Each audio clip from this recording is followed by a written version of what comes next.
뭔가 많이 이상한가요? 잠수 이별을 당했을 때 재회는 어떻게 하는 것일까요? 잠수 이별 특성상 상대방이 이별을 한 시점에 자신이 이별을 당한지 모르잖아요. 평소보다 연락이 안 되니 혹시 무슨 일 생긴 건 아닐까? 라는 생각하면서 상대방을 걱정까지 하게 되고요. 그렇다 보니 답장이 안 와도 몇 번 더 연락을 시도하게 되고요. 그럼에도 더 이상 연락이 되지 않으면 내가 잠수 이별을 당했구나 라고 깨닫게 되죠. 아무리 잠수 이별 당했다는 것을 깨닫게 돼도 완전히 이별을 한 느낌도 아니고 구체적인 이별 이유는 알기 어렵기 때문에 불안함과 찝찝한 느낌이 들 수 있죠. 나를 무시하고 존중하지 않은 상대방을 처음에는 걱정까지 하게 되니 잠수 이별이 더더욱 화가 나고요. 또 내가 뭘 그렇게 잘못했나? 아무리 내 잘못이라고 해도 최소한 이별 통보는 해야 되는 거 아닌가? 같은 생각이 계속 맴돌면서 괴롭기도 하고요. 잠수 이별이 이별 통보를 들은 이별보다 더 괴로운 이유는 자이가르닉 효과 때문일 수 있어요. 자이가르닉 효과는 완성되지 않은 게 계속 기억에 남는다는 효과인데요. 물론 상대방은 침묵을 통해 이별을 하였지만 자신은 이별 통보를 듣지 못했잖아요. 그러니 상대방과 완전히 끊었다는 느낌 들기가 어렵죠. 그렇다 보니 상대방이 왜 잠수를 탔을까? 도대체 내가 얼마나 큰 잘못을 했길래 이별 통보조차 하지 않고 헤어졌나? 라는 생각이 계속 떠오르게 되고요. 그렇다 보니 이별 통보를 들은 이별보다 더 괴로운 것이죠. 저도 비슷한 경험이 있는데요. 궁금하신 분은 위에 네모 클릭해주세요. 모든 걸 알게 된 시점에는 기분이 나빴죠. 물론 지금은 많은 시간이 지나 다 잊었지만 말이죠.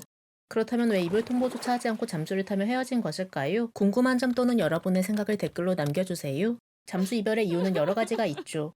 잠수 이별을 하게 되는 네 가지 이유 말씀드리도록 할게요. 첫 번째는 애착 유형이 회피형인 경우이죠. 물론 잠수 이별하는 사람 모두가 다 회피형이다 라고는 이야기하기 어렵죠. 그렇지만 회피형인 경우가 많아요. 회피형은 문제가 생기면 정면 돌파를 하기보다는 피하면서 해결하려고 하잖아요. 그렇다 보니 이별 통보를 하지 않고 상대방을 피하면서 이별을 하려고 하는 것이죠. 물론 이러는 데는 이별 통보를 하고 난 뒤 상대방의 반응을 보는 게 두렵다던가 이별 통보를 하게 됨으로써 상대방과 생긴 트러블을 직면하기가 싫다던가 등등의 이유가 있죠. 잠수 이별 당한 입장에서는 무시당한 기분이고 불쾌하지만 잠수 이별을 한 입장에서는 상대방을 만만하게 생각해서 잠수 이별을 선택한 것은 아니죠. 오히려 본인이 불안하고 두려우니까 상황을 피하면서 해결하려고 하다 보니 잠수 이별을 하는 것이죠. 물론 상대방이 기분 나빠할 건 알고 있겠지만요. 그러니 상대방이 회피형이라면 나를 만만하게 생각해서 일부러 그런 거 아니야? 같은 생각까지는 안 하셨으면 좋겠어요. 두 번째는 상대방 입장에서 너무 화가 나고 연인의 잘못이 크다고 생각할 때이죠. 거기에다가 계속 왜 그러냐 따지듯이 묻기까지 하면 이제 더 이상 대화하기도 싫고 화가 났으니 복수심에 너도 한번 열받아 봐라 라는 마음에서 잠수 이별을 선택하는 것이죠. 세 번째는 가벼운 만남인 것이죠. 진지한 만남도 아니고 적당히 만나보려고 했다가 좀 아닌 것 같고 그렇다 보니 굳이 헤어지자라는 말까지 할 필요가 있나? 라는 마음에서 잠수 타면서 이별을 선택하는 것이죠. 상대방은 내가 굳이 헤어지자라는 말을 하지 않아도 끝낸다는 거 알겠지? 라는 생각할 수 있고요. 네 번째는 정말 큰 문제가 생겨서 차마 상대방에게 헤어지자고 이야기하기 어려울 때 잠수 이별을 선택하는 것이죠. 하던 일이 너무 안 돼서 수입이 크게 줄었다던가 정말 큰 충격을 받는 일이 있다던가 같은 경우가 있겠죠? 아무리 잠수 이별의 대략적인 이유를 알게 된다고 해도 헤어졌다는 느낌을 받기 힘든 이별의 특성상 계속 이전 연애에 대해 생각이 날 수 있죠. 그렇다 보니 내 잘못들이 떠오르면서 자신을 자책하게 될 수 있고요. 그렇지만 너무 자신을 자책하지 않았으면 좋겠어요.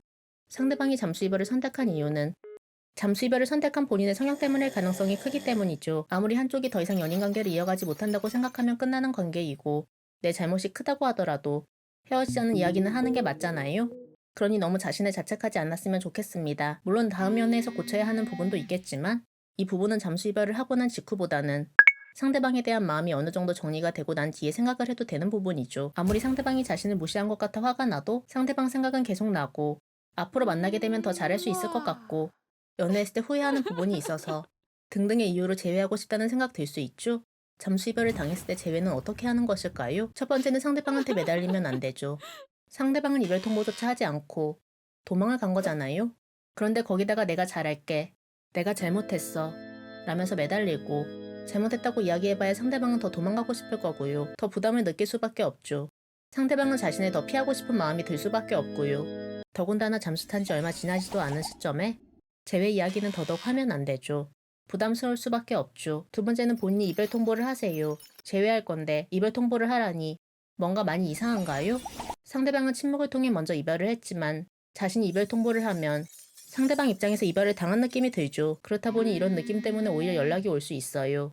그러니 이미 기다릴 만큼 기다려 봤는데도 연락이 오지 않았고 잠수 이별이라고 확신이 든다면 헤어지자라고 본인이 이야기해보세요. 세 번째는 상대방이 회피형이고 자신의 잘못이 크지 않다면 이별 통보를 하고 기다려보세요. 회피형은 많이 친해지려고 하면 피하려고 하고 이 부분을 합리화하기 위해 상대방의 단점을 찾게 되거든요. 물론 찾은 단점이 엄청난 단점이라기보다는 사소한 단점일 확률이 높고요. 그렇다 보니 회피형이 아닌 상대방의 잘못이 크지 않을 가능성이 매우 높죠. 헤어지고 시간이 지나면 지날수록 상대방도 괜찮았고 더 이상 상대방을 책임질 필요가 없다 라는 생각 들면서 상대방을 이상화하기 시작하는 것이죠. 상대방의 장점에 살을 붙이면서 말이죠. 이러한 이상화와 함께 연애했을 때가 좋았다. 그때로 돌아가고 싶다 라는 생각까지 하면서 상대방에게 연락할 수 있고요. 그러니 어느 정도는 연락을 기다려볼 필요도 있다고 봅니다. 네 번째는 자신의 잘못이 큰 경우 이별 통보는 하되 잘못했다고 이야기는 하는 게 좋죠. 아무리 끝이지만 사과는 하고 마무리하고 싶다고 이야기하세요. 그렇지만 잘못했다고 이야기하며 재회하자고 설득은 하지 않았으면 좋겠어요. 재회하자라는 이야기까지 하게 되면 잘못했다는 마음이 전해지기가 어렵죠. 상대방 입장에서 잘못했다라는 말은 재회하기 위해 하는 말이라고 생각할 것이고요. 그리고 이미 질리고 화가 많이 난 상태인데 재회하자라는 이야기하는 것 자체가 이기적이라고 생각하고요. 이 또한 나를 존중하지 않고 자신이 하고 싶은 대로 하려고 저런다고 생각하게 되고요. 그러니 상대방의 부정적인 감정을 가라앉힌 다음 어느 정도 자신에 대한 긍정적인 마음이 생겼을 때 그때 재회 이야기를 하는 게 맞죠. 제가 재회 상담을 하지만 상대방을 잊는 것에 대해서 고민해 보셨으면 좋겠습니다. 물론 지금은 이별 때문에 힘들 수 있죠. 그렇지만 잠수 이별 자체만으로도 고통을 받을 수 있죠.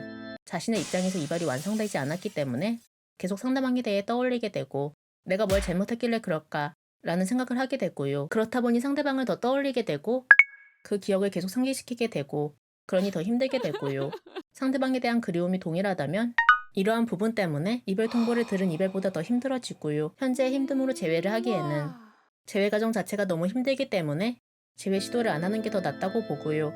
또한 잠수 이별한 사람이라면 또 잠수를 탈 수 있기 때문에 잊을 수 있다면 잊는 게 낫죠. 그러니 정말 X가 아니면 안 되는 명확한 이유가 있는 게 아니라면 여기서 있는 게 훨씬 더 낫다 라고 말씀드릴 수 있을 것 같아요. 어떤 선택을 하시던 너무 힘들어하지 않으셨으면 좋겠습니다. 지금은 힘들어도 그때 뭐하러 그렇게까지 힘들어했었나? 라는 생각 드는 날 올 거예요. 오늘의 영상은 여기서 마무리하겠습니다. 다음 영상에서 뵐게요. 사연은 카톡으로 보내주세요. 구독과 좋아요는 영상 제작에 큰 도움이 됩니다. 구독과 좋아요는 영상 제작에 큰 도움이 됩니다.